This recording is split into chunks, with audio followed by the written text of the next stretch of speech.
Film festival ನಿನ್ನೆ ಇನಾಗ್ರೇಷನ್ಸ್ ಆಗಿದೆ. But ಅಂತ ಸಂದರ್ಭದಲ್ಲಿ ಡಿ ಕೆ ಶಿ ಅವರು ಒಂದು ಸ್ಟ್ರೈಟ್ ಆಗಿ ಹೇಳ್ಬಿಟ್ಟಿದ್ವಿ. ಡಿ ಕೆ ಶಿ ಅವರು ಒಂದು ಸ್ಟೇಟ್ಮೆಂಟ್ ಕೊಟ್ಟರು. ಈ ಸ್ಟೇಟ್ಮೆಂಟ್ ಬಗ್ಗೆ ನಿಮ್ಮ ಅಭಿಪ್ರಾಯ ಏನು?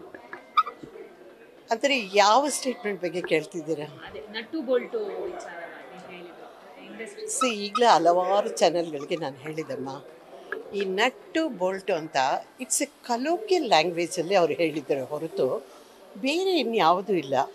ಒಂದು ತಿಳ್ಕೊಳ್ಳಿ, ಶಿವಕುಮಾರ್ ಸರ್ ಆಲ್ರೆಡಿ ಇಂಡಸ್ಟ್ರಿಗೆ ಸೇರಿದವರು, ಗೊತ್ತಾಯ್ತಾ? ಅವ್ರಿಗೆ ಎಷ್ಟೇ ಡೆಪ್ಟಿ ಸಿ ಎಮ್ ಆದ್ರೂ, ಪಾಲಿಟಿಷಿಯನ್ ಆಗಿದ್ದರು, ಸಿನಿಮಾದವ್ರ ಬಗ್ಗೆ, ಸಿನಿಮಾ ರಂಗದ ಬಗ್ಗೆ ಅವರಿಗೆಲ್ಲ ಗೊತ್ತಿದೆ.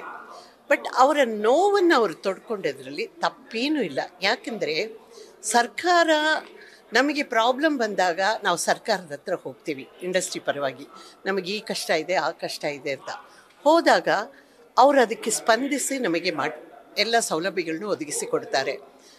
ಅದೇ ಥರ ಈ ಇಂಟರ್ನ್ಯಾಷನಲ್ ಫಿಲ್ಮ್ ಫೆಸ್ಟಿವಲ್ಗೂ ಎಷ್ಟೋ ಕೋಟಿಗಳನ್ನ ಸ್ಯಾಂಕ್ಷನ್ ಮಾಡಿ ನಮ್ಮ ಒಂದು ಸಂಸ್ಕೃತಿ ಸಂಸ್ಕಾರ ಎಲ್ಲರಿಗೂ ಗೊತ್ತಾಗಬೇಕು ಅಂತ ಬೇರೆ ಭಾಷೆಯವರಾಗಲಿ ಬೇರೆ ಕಂಟ್ರಿಯವರಾಗಲಿ ಎಲ್ಲ ಡೆಲಿಗೇಟ್ಸು ಇಲ್ಲಿಗೆ ಬರ್ತಾರೆ, ನಾವು ಅಲ್ಲಿಗೆ ಹೋಗ್ತೀವಿ. ಇದೆಲ್ಲ ನಡೆಯೋ ಇದೊಂದು ಹಬ್ಬ ಅಲ್ವಾ? ಈ ಹಬ್ಬಕ್ಕೆ ನಾವು ಬರದೇ ಇದ್ದಾಗ ಸಿನಿಮಾದವರು ಅವ್ರಿಗೊಂದು ನೋವಿದೆ. ಕೆಲವರು ತುಂಬ ಡಿಪ್ಲೊಮ್ಯಾಟಿಕ್ಕಾಗಿ ಕೇಳ್ತಾರೆ, ಅವರು ಸ್ವಲ್ಪ ಮಾಮೂಲಾಗಿ ಜೋವಿಯಲಾಗಿ ಫ್ರೆಂಡ್ಲಿ ನೇಚರಲ್ಲಿ ಕೇಳಿದ್ದಾರೆ ಹೊರತು ಇದೇನು ಅಂಥ ದೊಡ್ಡ ವಿಷಯ ಅಲ್ಲ. ಇದನ್ನು ಅಷ್ಟು ದೊಡ್ಡದು ಮಾಡಬೇಕಾಗಿರೋ ಅವಶ್ಯಕತೆಯೂ ಇಲ್ಲ ಅಂತ ನನಗನ್ಸುತ್ತೆ. ಮೇಡಮ್, ಎಲ್ಲೋ ಒಂದು ಕಡೆ ಹಿಂದೆ ಎಲ್ಲ ಇಂತಹ ಹೋರಾಟಗಳು, ಅವ್ರು ಹೋರಾಟದ ವಿಚಾರವಾಗಿ ಮಾತಾಡ್ತಾ ಹೇಳ್ತಾ ಹೋದ್ರು. ಬಟ್ ಹಿಂದೆ ಎಲ್ಲ ಹೋರಾಟಗಳಾಗಬೇಕಿದ್ರೆ ಡಾಕ್ಟರ್ ರಾಜ್ಕುಮಾರ್ ಅವರು ಒಂದು ಕರೆ ಕೊಟ್ಟರೆ ಎಲ್ಲರೂ ಬಂದು ಒಂದೇ ವೇದಿಕೆಯಲ್ಲಿ ಸೇರ್ತಾ ಇದ್ರು. ಅದಾದ ನಂತರ ಅಂಬರೀಶ್ ಸರ್ ಅವರು ಇದೇ ತರ ಕೇಳಿದಾಗಲೂ ಕೂಡ ಎಲ್ಲರೂ ಒಂದೇ ವೇದಿಕೆ ಬರ್ತಾ ಇದ್ರು. ಇತ್ತೀಚಿನ ದಿನಗಳಲ್ಲಿ ಯಾವುದೇ ಹೋರಾಟ ಆದ್ರೂ ಅಲ್ಲಿ ಎಲ್ಲೋ ಒಂದು ಕಡೆ ನಾಯಕತ್ವದ ಕೊರತೆ ಕಾಡುತ್ತೆ ಅನ್ನೋದು ಕೆಲವರ ಅಭಿಪ್ರಾಯ. ನಿಮ್ಮ ಒಪಿನಿಯನ್ ಏನು ಮೇಡಮ್? ಅಲ್ಲಮ್ಮ, ರಾಜ್ಕುಮಾರ್ ಅವ್ರ ಜೊತೆಯಲ್ಲಿ ನಾನು ಹಲವಾರು ಗೋಕಾಕ್ ವರದಿ ಚಳುವಳಿಗೆ ಹೋಗಿದ್ದೀನಿ.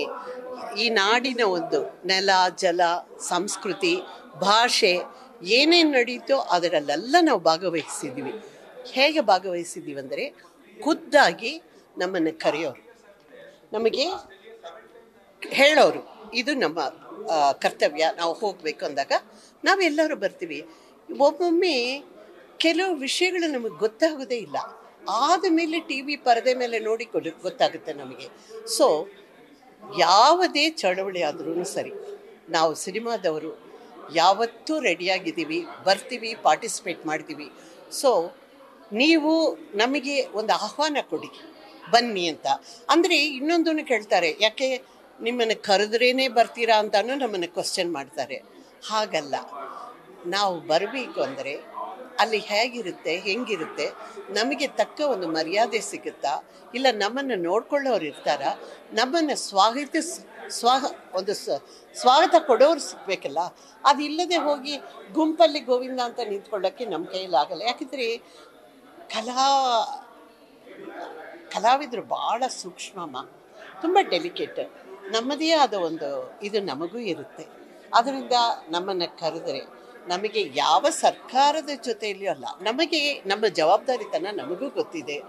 ಕರೆದಾಗ ನಾವು ಸ್ಪಂದಿಸ್ತೀವಿ, ಇನ್ನು ಮುಂದೇನೂ ಬರ್ತೀವಿ ಅಂತ ನಾನು ಹೇಳ್ತೀನಿ. ಮೇಡಮ್, ಒಂದು ಈಗ ಫೆಸ್ಟಿವಲ್ಗೆ ಸಂಬಂಧಪಟ್ಟಂತೆ ಒಂದಿಷ್ಟು ಜನರಿಗೆ ಅಸಮಾಧಾನ ಇದೆ, ಸರಿಯಾಗಿ ಇನ್ವಿಟೇಷನ್ ತಲುಪಿಲ್ಲ, ನಮಗೆ ಬಂದಿಲ್ಲ, 6 ಗಂಟೆಗೆ 7 ಗಂಟೆ ಪ್ರೋಗ್ರಾಮ್ 6 ಗಂಟೆಗೆ ರೀಚ್ ಆಗಿದೆ ಇನ್ವಿಟೇಷನ್, ಇಂಥ ಒಂದಿಷ್ಟು ಮಾತುಗಳಿದ್ದಾವೆ. ಸೊ ನಿಮಗೆ ಇನ್ವಿಟೇಷನ್ ರೀಚ್ ಆಗಿರ್ಬೋದು ಅಥವಾ ಬೇರೆಯವರ ಈ ಅಸಮಾಧಾನದ ಬಗ್ಗೆ ನೀವೇನು ಹೇಳ್ತೀರಾ? ಅಲ್ಲ, ಅಸಮಾಧಾನ ಇರೋರನ್ನ ನಾವು ಮುಂದೆ ಆದರೂ ಸರಿಪಡಿಸ್ಕೋಬೇಕು. ಈಗ ಮುಗಿದೋಗಿದೆ ಅಮ್ಮ, ಇನ್ನು ಮುಂದೆ ಆದರೂ ಆ ತಪ್ಪು ನಡೆಯಿದೆ. ಪ್ರತಿಯೊಬ್ಬರಿಗೂ ಯಾರಾನೂ ಒಬ್ಬರು, ಈಗ ಏನಾಗ್ತಿದೆ ಕಲಾವಿದರಲ್ಲಿ ಒಂದು ಗೊಂದಲ, ಚೇಂಬರ್ ಕರೀತಾ, ಇಲ್ಲ ಕಲಾವಿದರ ಸಂಘ ಕರೀತಾ, ಇಲ್ಲ ಅಕಾಡೆಮಿ ಕರೀತಾ, ಇಲ್ಲ ಸರ್ಕಾರ ಕರೀತಾ ಅಂತ ಭಾಳ ಗೊಂದಲ ಇದೆ. ಯಾವ ಕಡೆಯಿಂದ ಇನ್ವಿಟೇಷನ್ ಬರ್ತಿದೆ ಅಂತ ಗೊತ್ತಾಗ್ತಾ ಇಲ್ಲ. ಇದು ಒಂದು ಫಸ್ಟ್ ಈ ಒಂದು ಸಿಸ್ಟಮ್ ಸರಿಯಾಗಬೇಕು. ಇಂಥವ್ರಿಗೆ ಅಂತ ಒಂದೊಂದು ಜವಾಬ್ದಾರಿತನ ಕೊಟ್ಟುಬಿಟ್ರೆ ಆವಾಗ ನಾವು ಒಬ್ಬರನ್ನೇ ನಾವು ಕ್ಲೈಮ್ ಮಾಡ್ಬೋದು. ಇವಾಗ ನಮ್ಗೆ ಗೊತ್ತಾಗ್ತಾ ಇಲ್ಲ ಯಾರ್ದು ತಪ್ಪು ಯಾರು. ತುಂಬ ಜನ ನನಗೂ ಫೋನ್ ಮಾಡಿ ಹೇಳಿದರು, ಆವಾಗ ನಿಜ ಕರೀದೇ ಇರೋವಾಗ ಹೆಂಗೆ ಬರ್ತಾರೆ, ಅಲ್ಲಿ ಬಂದರೆ ಸೀಟ್ ಸಿಗಬೇಕಲ್ಲ, ಕಲಾವಿದರನ್ನ ಕೂರಿಸ್ಬೇಕಲ್ಲ. ನೀವು ಪಾಡಿಗೆ ಎಲ್ಲೋ ಇರ್ತೀರಾ, ಅವ್ರು ಹಂಗೆ ನೋಡಿಕೊಂಡು ವಾಪಸ್ ಹೋಗಬೇಕಾಗುತ್ತೆ. ಅದು ಸರಿ ಇಲ್ವಲ್ಲ. ನಮಗೂ ಒಂದು ಸ್ಥಾನಮಾನ ಇದೆ, ಅದಕ್ಕೆ ಮರ್ಯಾದೆ ಸಿಕ್ಕಿದಾಗ ಎಲ್ಲ ಕಲಾವಿದರು ಬರ್ತಾರೆ. ವ್ಯವಸ್ಥೆಯಲ್ಲಿ ಅವ್ಯವಸ್ಥೆ ಆಗಿದೆ ಸರ್ ಮೇಡಮ್ ಈ ಬಾರಿ ಅಂತಲ್ಲಮ್ಮ, ಸುಮ್ಮನೆ ನಾವು ಈ ಬಾರಿ ಅಂತ ಕೈ ತೋರಿಸ್ಬಾರ್ದು. ಹಿಂದೇನೂ ಹೀಗೆ ನಡೀತಾ ಇದೆ. ನಾನು ರಾಜಕೀಯವಾಗಿ ಇಲ್ಲಿ ಮಾತಾಡೋಕ್ಕೆ ಇಷ್ಟಪಡಲ್ಲ. ಎವ್ರಿ ಟೈಮ್ ಫಿಲಮ್ ಫೆಸ್ಟಿವಲ್ ನಡೆಯುವಾಗ whoever may be in that seat, ಅವ್ರಿಗೆಲ್ಲರೂ ಈ ತಪ್ಪನ್ನೇ ಮಾಡ್ತಾ ಇದ್ದಾರೆ.